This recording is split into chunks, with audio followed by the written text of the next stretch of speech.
Hey everyone, in this episode of Your Weekly Therapy, we're going to be talking about Ruby Franke. And so trigger warning for us all, we're going to be talking about religious trauma, child abuse, and sexual abuse.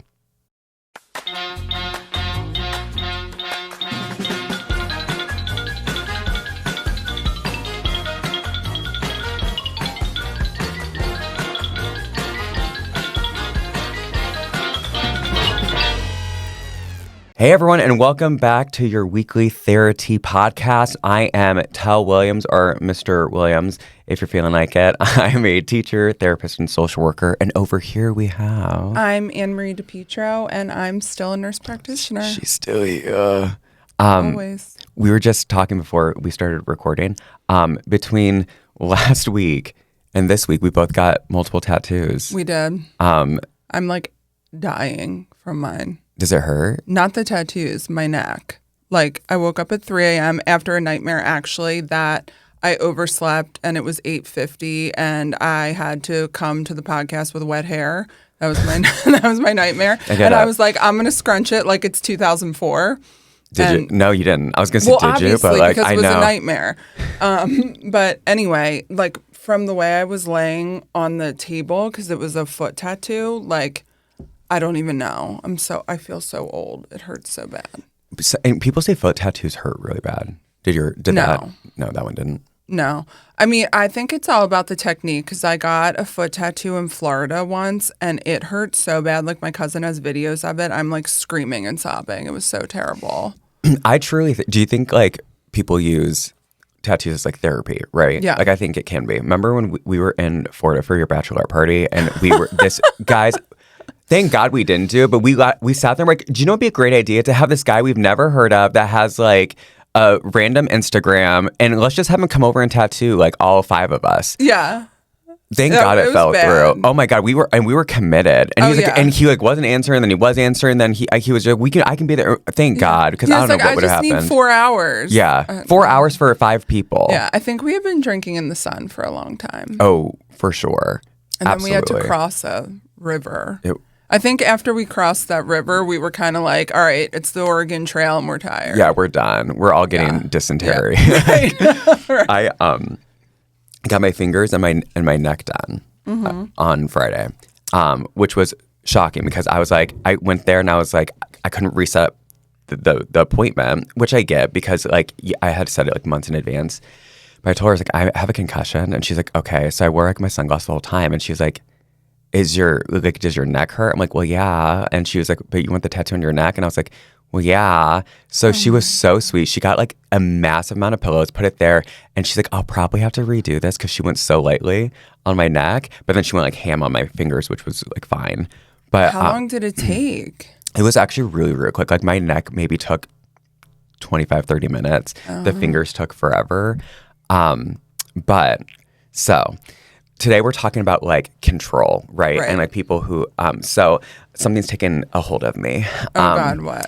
The cyst is back. Oh, I'm so excited. Yeah, sister's back. So I was thinking about this a few months ago. Anne-Marie and my husband had a medium come to the office, okay? And I'm sitting there like doing sessions with clients. And I'm getting like messages from them that between like clients that are like, hey, like the medium wants to talk to you. The medium wants to talk to you. I walk in and this woman's like, there's something negative taking hold of you. And she's like, there's a bad energy. And she's like, it's in your neck. And she's like, she lays hands on me. She's like, can I put my hands on you? She's like, I just feel it back here. And I have to act like, you know, there's some ailment or that, you know what, I have been getting some pain back here. Fully knowing this like growth, this evilness that's there is just my nasty cyst that like pops up every like 6 months, and she's back, and she is a dark energy. I'm like, it hurts. I can't wait to go at it. That one was talking. I'm like, leave like Bertha the boil alone, or like Sally the cyst. Like, oh my God, it's gonna be bad. Really, you probably need to get someone to remove it like with a scalpel, but. We won't do that this time. It is so bad that like last night I was like, man, like my hair's super curly in the back.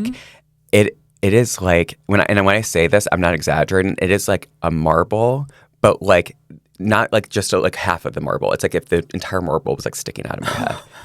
I can't wait. It's taking control of my life. Like every time I look down, I'm Eventually, like, they pop on their own for you, though, right? they sure do. Oh, It's, yeah. guys, and it's so gross. It's always when I'm in the shower, thank God, because I think it's just so hot. Should we take a video of it? Maybe. We can do it in the office, and then people will be like, "This." I don't know. That'll probably be like your most popular video. Probably because people love like the Dr. pimple popper. Yeah, I don't know why I'm telling people this willy nilly. Like I don't know you either. usually would have to like waterboard this information out of me, but no, this thing is like taking over. It's controlling everything I do because it's like I look down, I look this way. Said so. She really did. She's like, "It's this dark energy about you," and I was like, well, "Man, now I have this neck pain." I'm like, it's probably sympathy neck pain from this boil. Probably. Well, I got an evil eye added to my thigh tattoo, so I'm hoping that helps with like protection. Do you want to feel it?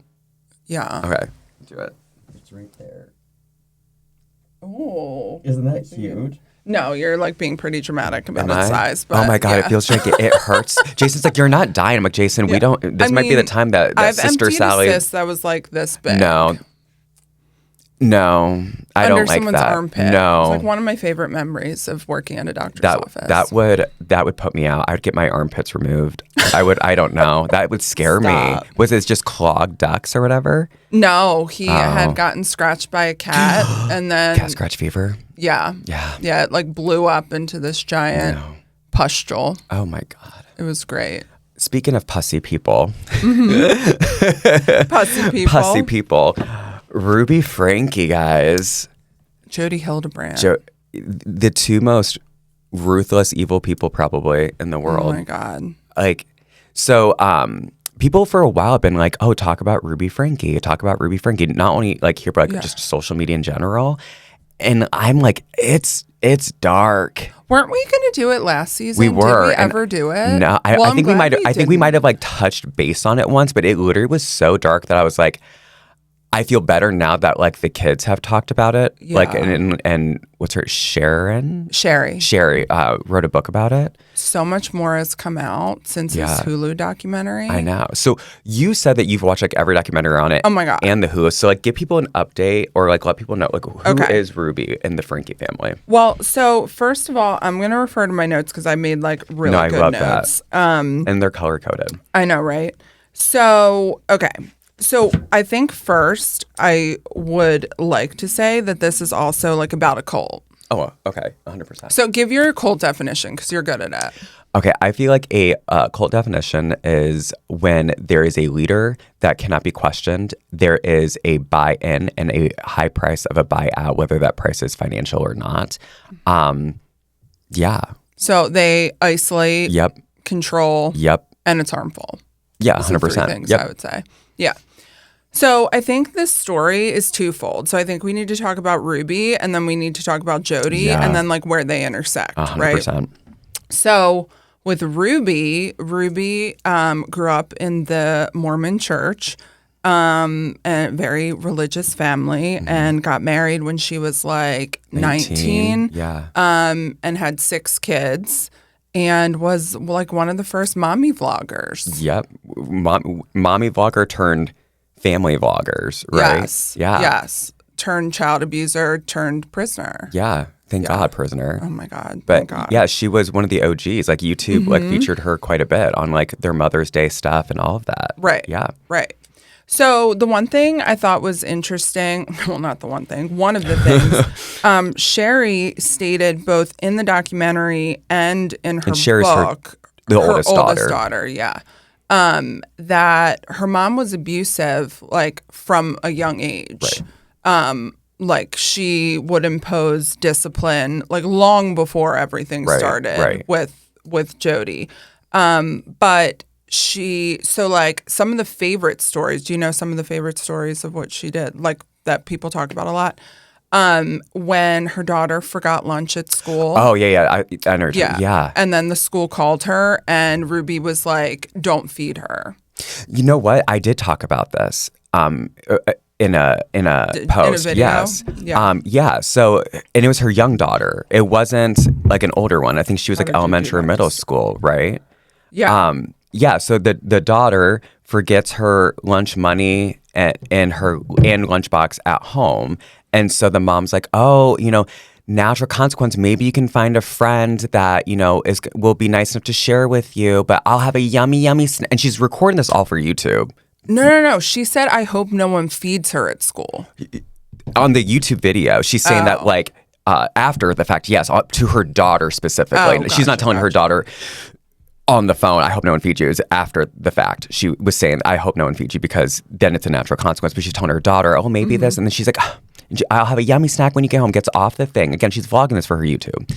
And it's like, natural consequence. I mean, she was like almost in tears. She was like crying. And I'm like, man, that's not a natural I mean, it is a natural consequence, but it's borderline abusive. Like you're not you're intentionally not feeding your child. You're withholding like basic life necessities. You're also that's not discipline. You're a stay-at-home mom too. You have the ability to leave and go do that. My mom was a working mom, and the amount of times I forgot my lunch or money or whatever. Can you imagine if every time you and I forgot stuff, we had to suffer a natural consequence? I mean, no, I refuse. I would.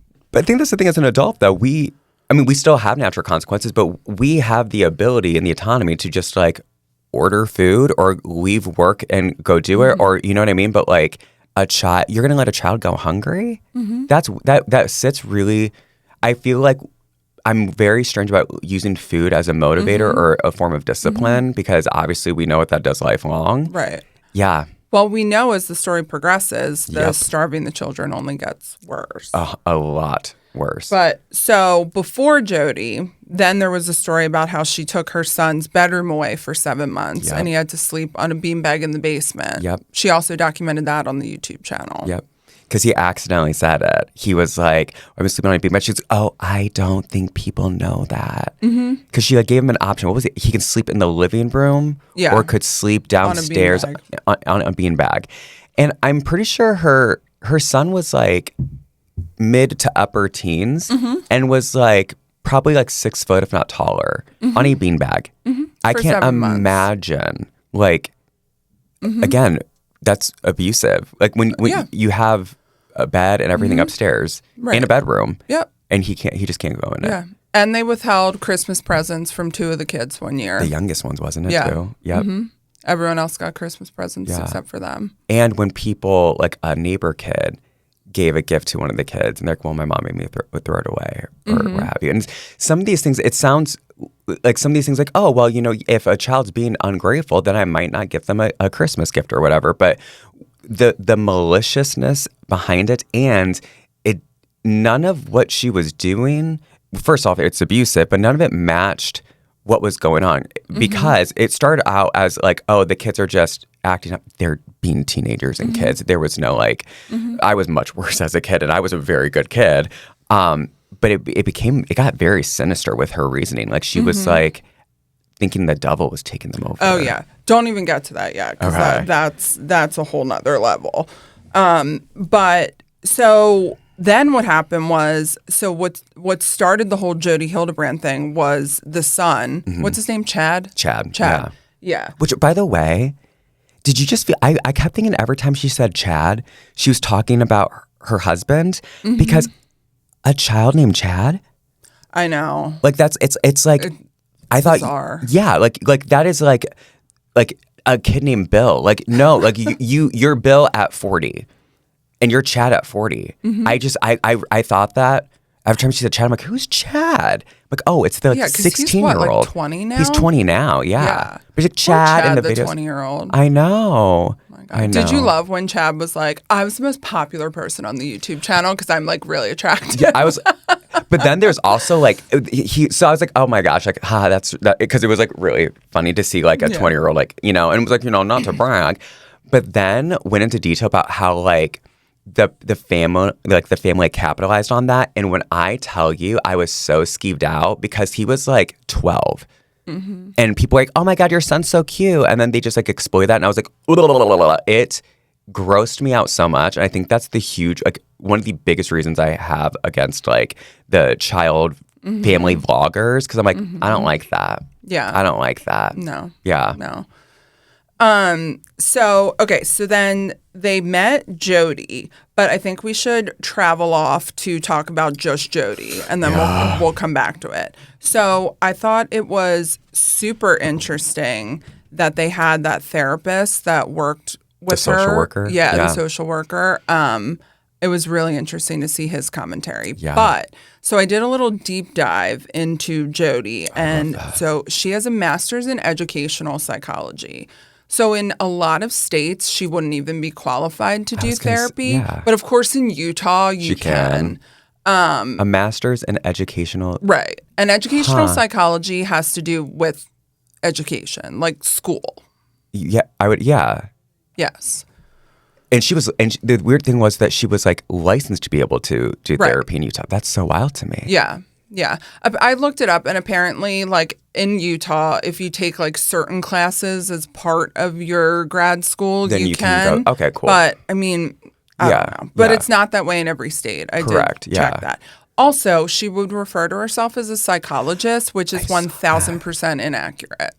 Absolutely. I was shocked when she was referring to, Mm-hmm. because even in one of the videos with the police. Yeah, the police. She was like, I'm a psychologist. I'm like, you're absolutely not. Right. Like, people can look, that would like me, like whenever someone's like, my psychiatrist, I'm like, baby, I'm not your psychiatrist. Or like, doctor, baby, I'm not a doctor either. Absolutely not. Why would she's like purposely misleading people in credentials, which is super illegal. Well, I think that gets into her grandiosity, but... So then what happened was she was seeing clients, and she had this therapist that was on the documentary or whatever. I think he did his like clinical practicum with her. Yeah. And then started working for her. But her license was suspended in 2012. For what? For giving information to Brigham Young University and to the church about one of her male patients. Yes. This is like, that's like rule 101 in being a therapist is. Right. I mean, that's like you violated all of the trust that exists. But I mean, her entire therapeutic intervention or like mindset was like shame and guilt. Oh, I was going to say it like came she's the opposite straight of from our it. girl, Brene Brown. Yeah, Who's a social worker. I love her so much. But no, you're right. Shame can't survive being spoken. Jodi, do you hear that in prison? No, I think that I love that you I like that you said it went to the church and to university, which is wild to me because I feel like I think in any kind of practice, right, we have to separate all of that into it and look at the human. You know, I'm always hesitant, and I shouldn't say this because even in grad school they tell, but I'm always hesitant about like going to any kind of therapy that's affiliated with whatever, right? If it's a church, if it's with, I feel like it should be standalone. And if you find a therapist that happens to match your religious values or whatever, that's great. But for her to feed that information to the church, which again, and we'll talk more about Mormonism exactly, but it is so controlled. For sure. And then to Brigham Young, the university.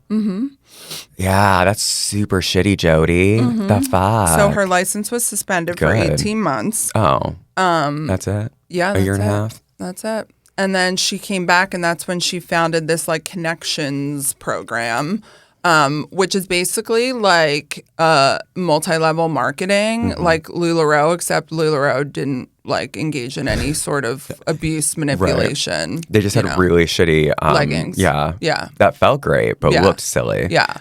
Like people emptied their 401ks to pay Jodi. Like some people were paying up to $20,000 a month.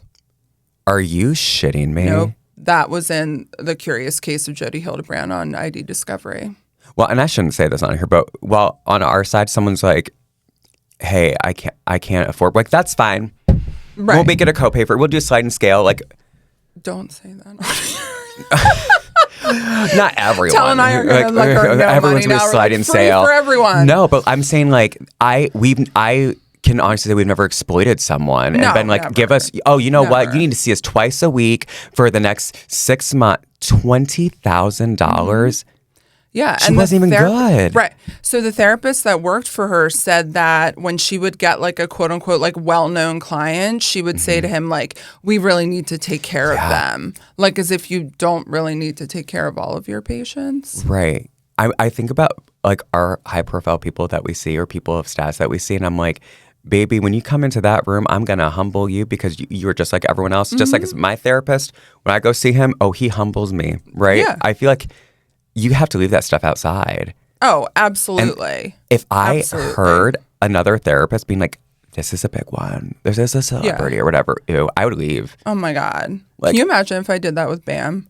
Right. Oh my God. No. He'd probably be like, stop. No, yeah. He'd be like, no, this isn't it. He wouldn't be saying that I was the only one that he liked. He'd be like, yeah, I hate her too. Yeah. I feel like when you come in, you wouldn't want to have that persona put on you. And I feel like it'd probably be uncomfortable for her clients, but she treated them wildly different when they walked in. Absolutely. I don't like that. Yeah. Do you know about her men's group? I saw in the documentary, I saw a lot about that and I was very grossed out. So they expanded it on the ID Discovery show. So they talked about how each guy in the group had a buddy. And they were supposed to call their buddy every day and report like how they were doing with whatever their quote unquote addiction was, because Jodi decided that everyone was addicted to something. Yeah. So they'd have to like call their buddy and say like, I didn't masturbate today. And then like the next day, if they did, they'd have to be like, oh, I relapsed and I masturbated. And then when they came back together in like the big group, if say like Bill didn't report that he himself masturbated, then his buddy had to report it. What is wrong? Like, I need to now do my research and see like where she went to school and what their program's like, because this literally goes against everything well, it was that we're supposed educational to psychology, Tell. They weren't even talking about this shit. But even if you're taking like you said, there's classes you could take to get the path of getting licensed to practice therapy. This is again like 101. Like, well, I mean, I think it goes back to like we need to talk about the Mormon church. I think we do. So it was funny. We sat down and Anne-Marie, because she knows I'm like a sensitive soul, and she was like, how comfortable are you tell about talking about Mormonism? And I'm like, listen, I think that like any religion out there, it can be toxic, and I know there's probably some stuff that is good about it. And with that said, we will say this is not this isn't a blanket statement for everything, and also it's fucked. It is so fucked. I mean, I never want to like offend people, but like I will say personally in my life, I've had traumatic experiences with individuals from the Mormon church, but also there's like some facts, right? So like you and I are both gay. Yeah. There's that. Yeah. The Mormons funded 70% of Proposition 8. Yep. They did canvassing. They did like phone marketing. They did like demonstrations, like for specifically Proposition 8. It was also like Black people were considered to be like of sin to like the 1970s. Oh yeah, like it was this. It was later in the 70s. Yeah, it was like very recent that they were like, okay, you know what? Never mind. It's okay. It's like, baby, what? Right. Well, they faced all that backlash after the Proposition 8, and so like over time they've quote unquote softened their LGBT, whatever. Stance. But I really think that it's all a publicity stunt, because like so many of it is. If you're gay, who feels comfortable being like, well, I'm gay, but I'm celibate because I'm Mormon. Right. Well, the thing is, too, many religions are like that. Catholicism, like there's so many that are like, well, it's the sin itself isn't being gay, it's acting on it, right? Which is like, okay, so then you're just going to be miserable for the rest of your life, it's right? Like the military at this point. Girl, right? I think that, here's my thing. I think the frustration for me comes in when people are like, they discredit Mormonism from all the other religions. And I'm like, baby, it's the same story. Like, you want to sit there and be like, okay, well, Moses left for a while and then came back down and was like, oh, look, I found the 10 Commandments. Was it John Smith or whatever his name is? Like, baby, he did the same thing. He like left for a bit. I was like, oh my God, look, I found these gold plates. Like, it's the same thing, babes. It's just like hundreds or thousands of years in the future. So I think like that's my thing, is I'm like, it's the same. Like right. We can't say that Mormonism is so much different. Well, I mean, I would say I grew up Catholic. I went to Catholic school. My parents are still go to church, whatever.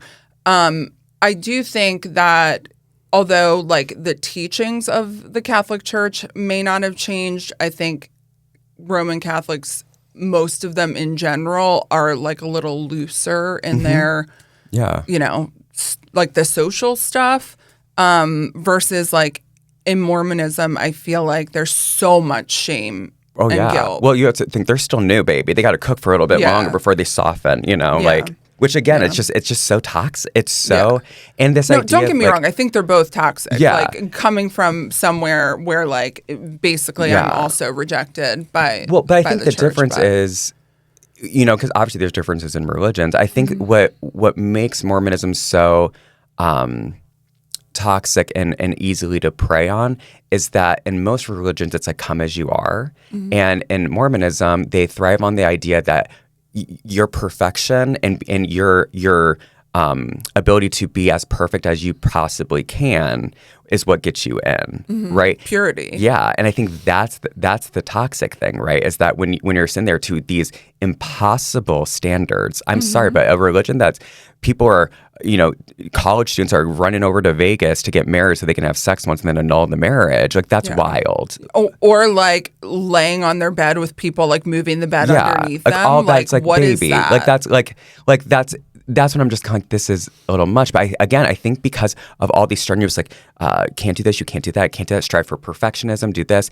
It is very much people like throwing their neighbors under the bus, which gives way for a lot of abuse, which is why I think that Jodi was probably able to do a lot of that, right? Because it's based off shame, based off of, well, if I have to be better than so-and-so because that is perfectionism. And so people tattling on each other, they're 100%. Right. So the Mormon Church maintains like a list of therapists that they like refer people to when they need them. So originally Jodi was on the list. They removed her from the list after her license was suspended. I'm not really sure if she ever got back on the list, but regardless, she already had a reputation like within the Mormon community for being a quote unquote good therapist. And I use like the biggest air quotes on the planet when I call her a therapist.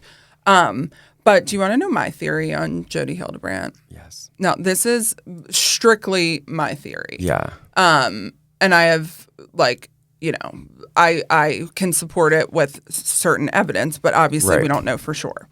I think she is a closeted lesbian. 100%. That, you know, felt a lot of rejection and shame and guilt and then turned that into full-blown malignant narcissism. Yeah, 100%. I mean, they alluded to it in the documentary, and her own kids did. Right. And husband. Right. So many people did. Yeah. Yeah. Well, Sherry wrote in the book, actually wrote it down. She wrote that on Ruby's computer, she found emails of Ruby to Jodi that basically said, I've put all this effort into meeting your needs for physical affection and I'm not getting anything in return. That's gay. Yeah. That's a little gay, you know? Yeah. Well, and like the video montage that they showed of her and Jodi, it's like on the back like of a wave runner. I'm like, this is the kind of thing you see at the beginning of like a sad rom-com where the wife like dies and it's like they're like, they're cuddling. I'm like, baby, that's not a friend. Yeah. Like they're fucking. So we should give people context to how they went from, you know, friends to lovers. Right. Well, not even friends. It was literally a clinician patient relationship. Like I just can't. You know, I'm very sensitive about that topic. I know. It was wildly inappropriate. So what happened was she was the therapist of Chad. The oldest son. Right. Yeah. And so she worked with Chad on like not masturbating, not looking at porn. Yeah. Like, basically that's it. Yeah. You know, shaming him, emasculating him, you know, all that. Then Ruby wanted her to see the husband. So then the husband saw Jodi and then joined the men's group, you know, the masturbation accountability group. And then Jodi and Ruby would talk about like the son and the husband's treatment. Which is, again, you can't do. Right. But I think that's where Jodi came in. Like what Jodi fed off of was isolating men from the women in their life so she could target the woman. Yeah, so she could prey on them. And many men said that this was that this happened. So to I them. have a really fucked up story to tell you about this from the other documentary. And this is like, I think this like predated the whole Ruby thing for a while. So there was This guy was on like the Curious Case of Jodi Hildebrandt, and he said, now this is all alleged. This is what he said. And I know we're always inclined to believe, victims, but I think when there's a pattern of behavior, 100%, right. That's important. So anyway, so the guy was bathing his child in the bathtub. And the wife came in like lingerie, acting like really, like she wanted to have sex, basically, is what he said. So he then was like, let's, go have sex. Like, do you want to get the baby out of the bathtub? Because he became aroused. Yeah. Okay. So he leaves the room. I guess she finishes the bath. And then when she comes back in the room, she's like acting disgusted, like doesn't, whatever. So ultimately, they separated because I think that was like Jodi's goal in all of these couples. Honestly, I was thinking about that like yesterday. Like, did Jodi's couples counseling ever result in anything? I was other about than to divorce? say, did they ever reconcile? No. So then an order of protection was filed with the story of he got an erection while bathing the daughter and had to call the wife in, like, because he couldn't handle it. Oh my God, that's so sad. I know. He lost custody and he got like 10 days of visitation a month or something. That's so sad. Again, and it's very manipulative if it happened within the way that, And I think that, like you said too, there is pattern, right? Because there's many more stories like that. It's not like we're like discounting, right? Because even the thing. Franke dad, I can't remember his name. He like had a so he was like uninvolved. I air quote this too, like especially when the abuse significantly ramped up like the last year and a half, and he was gone, and he still couldn't get custody of the kids. Right. So then we have to go into the devil possession stuff. Because then Ruby started working with Jodi, which I still don't know how that happened, but familiar story. Jodi was training her as a life coach. Yeah. So she ended her 8 Passengers YouTube channel, Ruby did, because there was all this backlash from all these wild videos of her like engaging in child abuse. And then started doing videos with Jodi. Then apparently Jodi starts acting like she's possessed by the devil, or telling Ruby she's possessed by the devil and needs her help to like get an exorcism, basically. So she uses that to move into the house, Ruby's house. This with is the why, husband.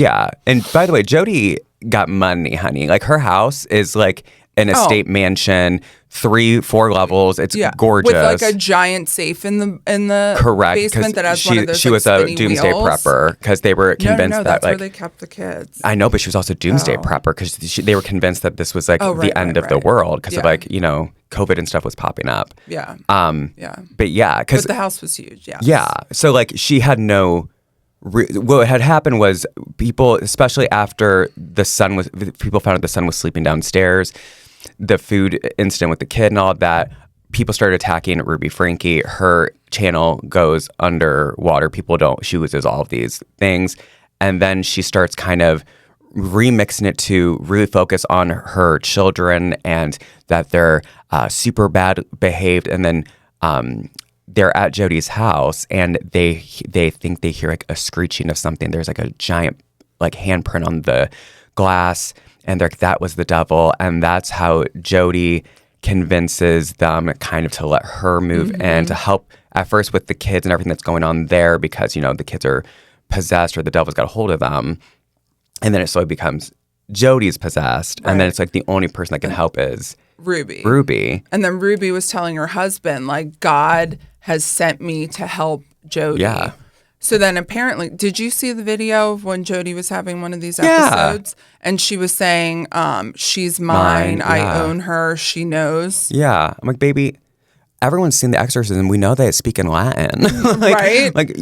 Honey. But I was actually wondering in that moment, like, is this like an actual dissociative episode, or is she faking this? No, I think she was faking it, because we find out as she's doing this, right? The oldest daughter leaves for college, and Jodi moves into her bedroom, right? And then in a very roundabout way, Jodi convinces Ruby that, well, actually the issue of why this is happening and why this evil presence is happening is because the dad and the son, like they're just this awful male presence, and they're demented and stuff, so they have to move out. So she's again isolating specifically the men from the family, because at this point I think Chad's 17. Yep, 17. And so they move out. But before that, Ruby would tell her husband, like, it's really bad. I have to stay upstairs with Jodi. And she would, like, it went from, like, at night she would just go into Jodi's room for a few hours and come back to being like, I think I should sleep upstairs with Jodi in her room, bed. In her bed. So they slept in the same bed. Mm-hmm. So I just want to clarify here that the therapist is now sleeping in bed with her client. Correct. Living in the house. In the house. With her client. Sleeping in bed with the client. Yes. Moved in. Sleeping in bed. Probably still making money off of them. Oh, for sure. 100%. While doing lose your license permanently. Mm-hmm. Jail probably. Because that is a form of abuse. We can never, a therapist can never have a consensual relationship of any kind, friendship, anything, with their clients, because there's always going to be a power dynamic. Mm-hmm. And Jodi should know this. She absolutely does. So she's absolutely abusing and taking advantage of the entire family. Right. Right. Absolutely. For sure. And so I think that one of the traits of that malignant narcissist behavior is when you thrive on accusing other people of shameful, wrong, immoral acts when you're actually engaging in them yourself. Absolutely. Right. Because then if you're able to point at someone who's doing something worse than what you're doing, again, it's that striving for perfectionism. Mm-hmm. Like, we might be imperfect, but I'm a little bit more perfect than they are because I'm not doing this. And constantly seeking positive affirmations and validation and, I think what really startles me is that Jodi used her excuse for bad behavior by claiming that it was stemming from the kids being possessed and by the devil. So I feel like she allowed herself to have any and all behavior she wanted to do, and was able to be like, but it's not my fault. It's that you have terrible kids, which then caused Ruby and her to horrifically abuse these children. Mm-hmm. So I think Jodi was very strategic in the women that she manipulated and, abused essentially, because we know Ruby already had a predisposition to child abuse. So Ruby believed that this quote unquote discipline she was engaging in prior to Jodi was appropriate parenting, 100%. Which we know that it wasn't, right? So then Jodi comes in and it's just a recipe for disaster. Absolutely. And this is why I think I call so much bullshit on it, right? Because she essentially moves out of her home, Jodi does, moves out of her mansion to the Franke house, that makes the dad and the son move out. Oldest daughter's gone too, so you have no adults or older people besides Ruby and Jodi. But then all of a sudden, Jodi feels comfortable moving back to her place, and is trying to get Ruby to move back there with her. Which then that's why I cry bullshit, because if you were truly scared of being at your place, you would have left it, sold it. Well, Ruby was going to Jodi's place and leaving the kids alone. Yes, those poor little kids were looking out the window, and the neighbors were like, "And what's happening?" The neighbors called a few times. Sherry, is that her name? The oldest daughter called CPS, and they were like, well, no one's answering, there's nothing we can do. And a police officer's like, well, I can't just go in, which is kind of bullshit, because if you have a fear that a child is in danger, you can absolutely go in. And I was kind of shocked with how many people who are mandated reporters were like, yeah, I couldn't do it. Or CPS was like, yeah, I'm concerned, but there's nothing I can do. That is absolutely not true. You have proof that children underage, multiple children underage, I'm talking underage as in I think it's 10 or something or 12, that are being unsupervised overnight. Well, I think Child Protective Services in the U.S. in general is grossly mishandled. 100%. And the unfortunate thing is the abuse was bad, but it had they, when Sherry called and the neighbors called, would have pinched it off before it got to as dark as then it went. But really, we don't even know like the true extent of it because there was like a lot of time that passed. Like there was a year that Chad and the dad were kicked out. Yeah. That they had. Oh, and Jodi said that they could have zero contact. So the father had not spoken to Ruby or the children until he got to the police station. Yep. Well, he didn't speak to. Yeah. No, Ruby called him. Remember? She called him, and he was very excited that he was finally hearing. But like, he couldn't talk to Sherry, he couldn't talk to Chad, the two oldest kids. She was great at isolating people, right?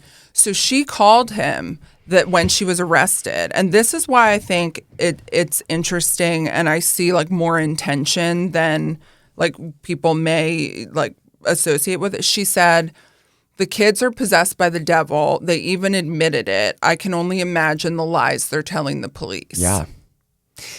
But they're not lies, ma'am. And they're 12. They are malnourished. They have duct tape on their arms.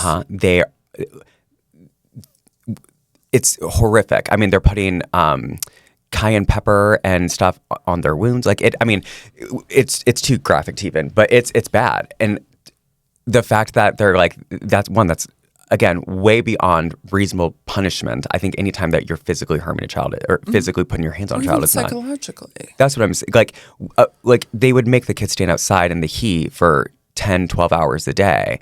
You would say anything to get inside and to comfort. Absolutely. You know what I mean? Absolutely. But it's interesting how they got caught, right? The one of the youngest kids, the boy, he somehow, I don't even know, like was able to get out of the house. Again, and this is like in like the desert. Yep. Walks 3 houses down from where Jodi's is, and there's a Ring camera footage. He like does the Ring camera, goes to leave because no answers. And this elderly man comes out and he's like, "Well, what's going on?" The kid goes, "Can you do me 2 favors? Can you take me to the police station?" "Well, I guess there's only one favor."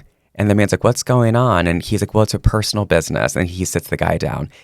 It is hard to watch, but this adult man just starts sobbing and is frantically like calling the police, and I think would assume his wife is, I mean, just frantically trying to, he's like, this kid is emaciated.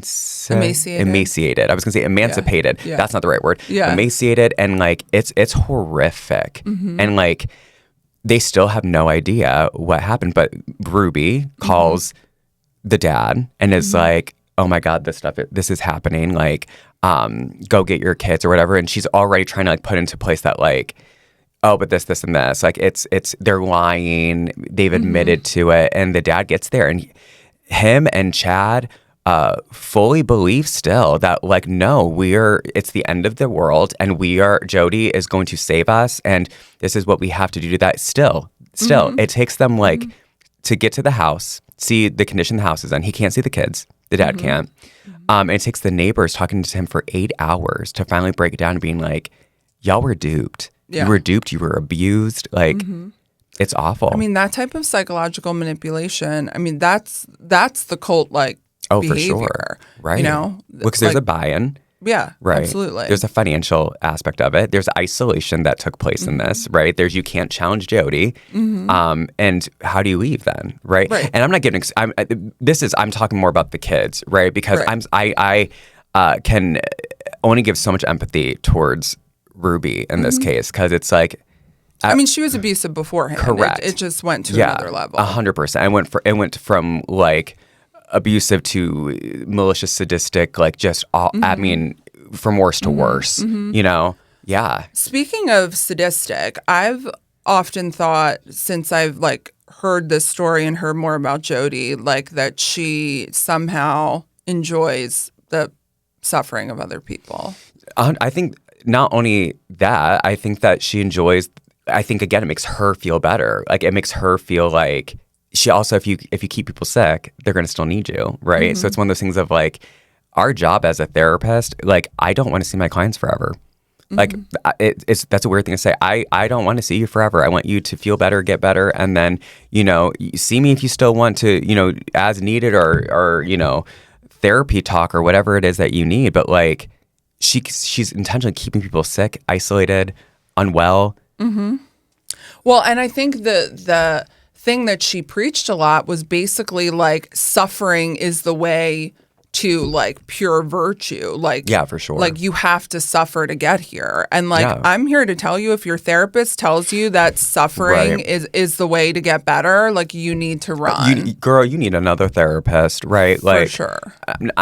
You should not be suffering. I always tell. What did I tell clients when they leave? I say you should never come into a session and then leave feeling worse than you did when you got here, right? You can feel like a lot's come up. You can feel very like vulnerable or something like that, but like you should not feel worse leaving my office. And if you do, I did something wrong. Well, you certainly shouldn't leave feeling like your therapist shamed you. Right. Because again, like it's again the exact opposite of what we're trauma-informed care. Client-centered, right? Like there's no room for shame in therapy. There's no room for guilt. There's no room for shame in therapy. There's also no room to be like reporting masturbation to your therapist. Like I find that to be ridiculously inappropriate. Well, and then her reporting back to Ruby about it, and then reporting back to the men's group about it, like that leaves the scope of therapy because you're again like disclosing things that like were between you and the client to a group of people that should never have known that, right? But again, when you use shame as a tactic too. Right. Well, I think in the Mormon religion too, they are known for kicking people out for moral violations. Oh, so 100%. some of the things like when Jodi would go to the church, like the consequence for that church member could have been that they are no longer welcome in the church, which is basically a lot of their identity. So, well, yeah, because again, when we're looking at things that are cult-like, when you leave the church, people can't associate with you, or if they do, then it's like, well, but you're less than, you know that so-and-so isn't in good standing. If they're not in good standing with the church, then, you know, why are you associating yourself with people that are less perfect kind of thing? So I think it's wild. A lot of judgment. Yeah. Which, again, that judgment does not work in therapy, babes. You can't do that. No. I don't know why we were watching the documentary this weekend because again, it's not like a easy watch. No. I will say the only good thing to come out of all of it is that Ruby and Jodi are both in prison. Both pled guilty. They did.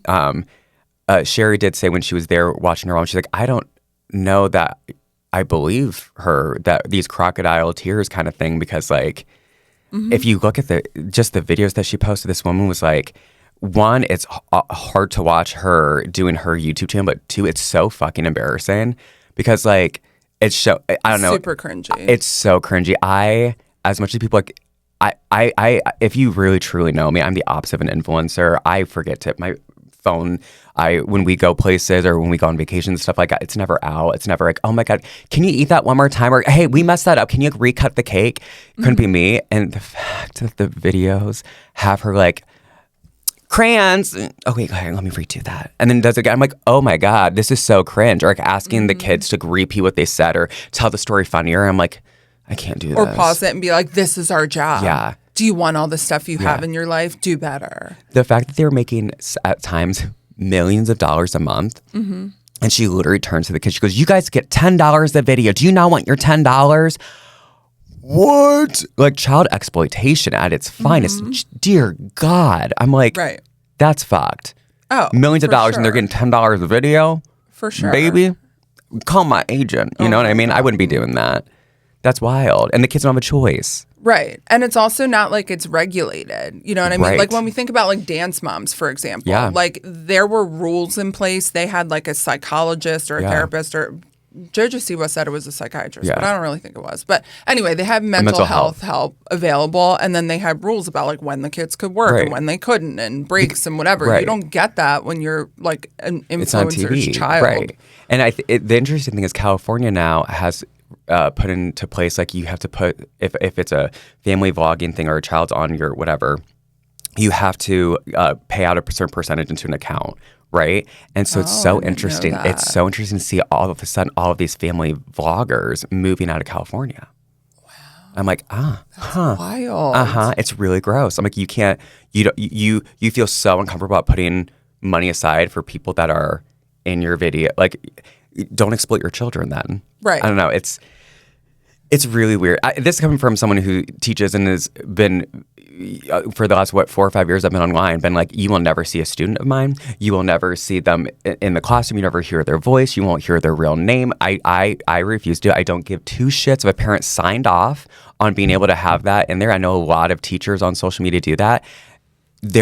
I don't even know the lengths or where my videos will end up. So how the hell do you think a parent who has no idea anything about social media can consent for their child, who's definitely not consenting then, to know, how they're showing up online, right? And I don't know what fucking creepers are watching that video. I'm not doing that. Right. That is so weird to me. So the fact that we have families that are willingly doing that, exploiting their kids, and then not paying them, ma'am, don't piss me off. Do not piss me off. I don't like it. No. And I mean, the fact that a lot of this then started getting associated with like therapy, like then they were doing whatever they were doing with this connections thing. Like to this day, I don't understand how Ruby was involved in it, like other than documenting her own child abuse in the videos. But I mean, I think like truly it comes down to like good therapy heals and bad therapy controls. Yes.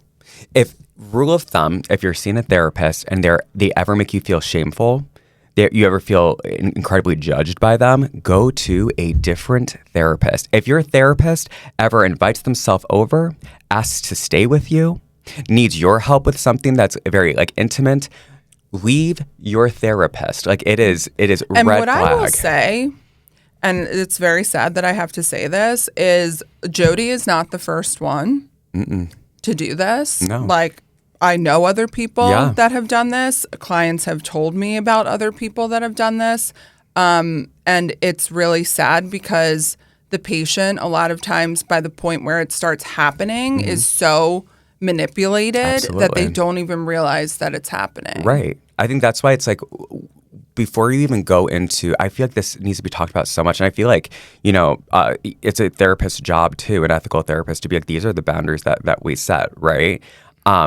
It's okay that if you and your therapist have good rapport and there's a funny back and forth and whatever, but again, it has to stay within the perimeters of the therapist client, like, relationship and dynamic. I think we all know people who tell me about a therapist that they had or a psychiatrist and I'm just like horrified. I'm like, no, baby. Baby, if your therapist is FaceTiming you to be like, hey, what's up? What you doing? It's 2 a.m. Leave the therapist, okay?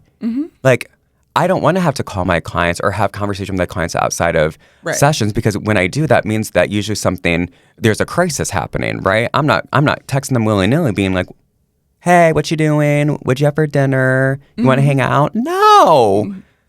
And if your therapist is ever in your bed, baby, we have run. a big problem. We have a big fucking problem. What I love too is Sherry said at one point she was home for college and was like, there were candles and oils on, because it was, again, her old bedroom. She's like, there were candles and oils on the desk. Because they asked her, do you think they were having a physical? And she's like, well, and then she said that. And I was like, girl, what demons are you you have to massage the demon out. Like, you have to use baby oil to massage it out and light a mood. And can you put, like, was it Enya on? Like, I want to hear whale sounds while you try to, like, no. Like, listen, what is the justification for two grown adults sleeping in the same bed if they're not engaging in some sort of inappropriate relationship? Right, with candles and oil. There's no mental health therapeutic value to that. I don't like it. No. And how was Ruby getting the devil out of Jodi by sleeping in the bed? Right. That's what I'm saying. Like, all of it, either she was manipulated so much by Jodi that she thought that, or she was also using it as an excuse to go upstairs. And honestly, like, I don't put it past her, because I think that Ruby's a garbage human. So I'm going to this is one of the times that, in my opinion, I'm just going to assume that she knew exactly what she was doing. I mean, I think even like when we talked about Blake Lively and Justin Baldoni, and we were like, it's just possible they're both assholes. It's like, possible they're both I think just gross. It's the same thing. Like, I think 1,000%. Jodi and Ruby are just both really fucked, and like fucked people find each other. Yeah. I think this is why every therapist should have to see a therapist. Because maybe Jodi's therapist would be like, baby, you're fucked up. This isn't working for us. Right. But no, I think it's that absolute cycle. And I think that I don't know. It grosses me out so much. And I'm glad we talked about it because this is something that is very big right now because the documentary came out. And I think because the documentary came out, people are like clipping it and putting it online. I think it just like resurged this because we found this out, like a year and a half, 2 years ago is when their arrests and stuff happened. I'm glad that the older kids, I'm glad that the documentary I watched hid the kids underage, didn't even say their names, which was amazing. And Sherry doesn't in the book either. Yeah, and Sherry also, I love that referred to her parents by their first names. But I love that the family got to tell their side and got to voice what happened to them because I feel like that takes a lot back in a good way for them. But it's a hard watch. Yeah, it's and not I hope they're seeing therapists. I do too. Are better than. Well, that's the thing Jodi, that scares me too, because it's like, do you know how hard it would be to go back to therapy, to be able to trust, you know? And that's why I think I say too, when you have that much significant religious trauma, which was wild to me because both of the oldest kids are still Mormon and practice. They really? They sure are. Like actively practicing? Yeah, I'm so strange. The minute that I find someone on social media, the first thing I do is go to their Instagram and look to see who they follow. I think that that is kind of why when I'm like, when you go to therapy, I think the best thing to do, especially when you have significant religious trauma, is see someone that's not affiliated with a church. Right. Sure. So that they can help with that healing. Again, doesn't mean that she's not seeing somewhere that he's not or whatever, not seeing someone that is Mormon, but that's not at all affiliated or connected to the church. Because then you have a case like Jodi where she feels that she can report things back. I don't like that. No, I don't like that either. No. I'm shocked that they're still practicing Mormons. If not, they follow a lot of Mormon like accounts and schools and stuff. Wow. I know. There's so much like shame from the church that was like built into this whole story. Yeah. I think when you're trying to when something horrific happens and you're trying to figure out why or how or, you know, a lot of people do then either completely turn away from their religion or they turn to it as a way of being like, there has to be a reason for XYZ happening to me, right? Yeah. Like they have to make sense of it somehow. And unfortunately, I think some people try to make sense of it of like, well, it's part of the plan, and that's not what Sherry or any of them said. But I think like especially when I have clients come in, I'm never as a social worker, and as we have to take like religious classes and stuff, I'm never going to shame someone for their religion. Never, if I can help them find comfort and be able to have good mental health and have a good non-toxic relationship with their religion, I love that for them. Our job is to not shame anyone for anything. Like therapy is not shame. Like no matter what your client's telling you, like you have to be the type of person that can hear that and like appropriately validate what they're saying and feeling, like within the context of the therapeutic modalities that you use. My job is to meet you where you're at, and my job is never to change you or what you hold close to you. It is to sometimes maybe challenge that if it's a toxic thing.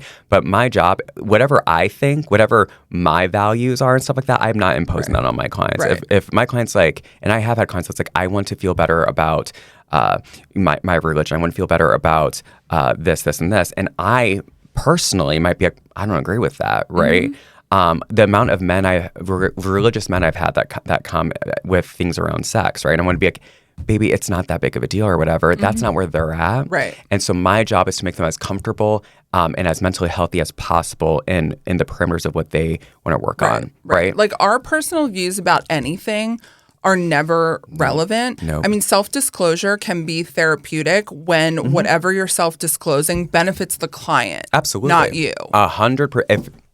If you're self-disclosing for your own benefit, gross, and that's not helping the client. You were step back, get some therapy yourself, and you're taking hold of that session. I mean, it's about you. Other than like when I ask my high school clients like what kind of shoes are cool to wear, like but that's building rapport, right? That's again a way of I don't want to look old. Like what's cool? Oh, I mean, the amount of times I've asked clients like, okay, listen, I'm not hip. Like, how should I get my hair cut or something like that? Again, that's building rapport with them. It's kind of a fun back and forth. We can have rapport. We can giggle. We can have jokes with our clients, stuff like that. That's not at all what we're saying. Right. Like, I don't know. Maybe like don't move into their fucking house and sleep in their bed. Like, I don't know. Or that's convince just like them to make their husband leave and have no contact with their children. Right. 100%. Or be like, by the way, I think that your kids are possessed and it's making me possessed. Like, ma'am, don't go on a wave runner with your therapist. Yeah. You know, don't make sad montage videos of like, don't email. I don't know. Email your therapist, but don't email them about physical. Yeah, like don't engage in physical affection. Yeah, please don't. That'd be ideal. Yeah, baby. That's if they're saying somatic therapy, it means that they laying hands on you. Right. That's not. And if it. that's happening, like you can report it. them. You should. If it's kind of like police officers, at any point you should be able to ask your therapist, "What is your license number?" Okay. And I tell clients all the time, if you feel like I did something that doesn't sit well with you, report me. By all means, I want you to do that, right? I also tell clients though, like if we're not jiving, we're gonna sit there in a session. I'm gonna pop open my laptop and I will find you another therapist that aligns with you, and you will get in with them right away. I will call them up, right? I'm not ego driven enough to be like I'm the be all end all. I know I'm not. I don't think Jodi knows that because she's lying about her credentials. Jodi for sure doesn't know that. I mean, she literally said to the police, like, if you knew the full story, you'd have so much empathy for me. Baby, you couldn't make me have empathy for you. I don't give a shit. No. This is bad therapists. We've talked about bad therapists before. It's like really frustrating and enraging. It's gross. Good thing that we're just like wild therapists and not bad or silly just or like completely unhinged in a good way. Yeah, in a good way. I feel like we have to balance out. I feel like last week was fun, silly kind of thing. This was heavy. Yeah, it was and heavy. So next week we'll come back with a fun, silly one. Yeah, which we'll probably decide like 10 minutes before we start. Yeah, by the way, we're going to throw this sad one out that we're going to do, and we're going to do one on, I don't know. I can't even, guys, it's harder every day to think of something that's funny that's happening, to be honest. But we'll find the funny. Yeah. That's our job. Find the funny. Yeah. Yeah. Thank you for being with us. We'll be back next week with hopefully a hilarious episode of your weekly therapy for you. But until then, bye.